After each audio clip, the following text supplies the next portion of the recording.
যে আবু বকরের ব্যাপারে আল্লাহর হাবিব সাল্লাল্লাহু আলাইহি সাল্লাম বলেছেন, ও আবু বকর, আল্লাহর হাবিব সাল্লাল্লাহু আলাইহি সাল্লাম একবার বলেছেন, আমার কাছে তিনটা জিনিস বেশি ভালো লাগে। আল্লাহর নবী সাল্লাল্লাহু আলাইহি সাল্লাম বললেন, এক নম্বরে হলো নামাজ আমার কাছে বেশি ভালো লাগে, দুই নম্বরে হলো নেক স্ত্রী বেশি ভালো লাগে, তিন নম্বরে হলো আমার কাছে বেশি ভালো লাগে হলো খুশবু। আবু বকর সিদ্দিক রাদিয়াল্লাহু তাআলা আনহু সঙ্গে সঙ্গে বললেন, ইয়া রাসূলুল্লাহ, ইয়া হাবিবাল্লাহ, আমার কাছে তিনটা জিনিস বেশি ভালো লাগে। বলেন সুবহানাল্লাহ, আরো জোরে বলেন সুবহানাল্লাহ।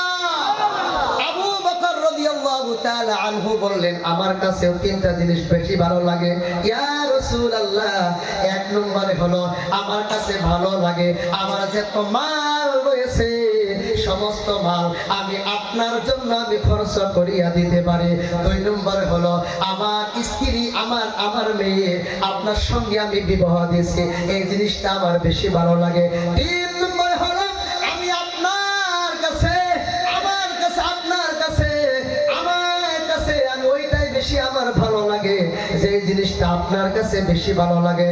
ইয়া রাসূলুল্লাহ, ইয়া হাবিবাল্লাহ, একজন যুবক দাঁড়ায় যান, আমি আবু বকরের সঙ্গে আমি জান্নাতে যেতে চাই। আসেন যুবক ভাইরা, আমি আপনাদের জন্য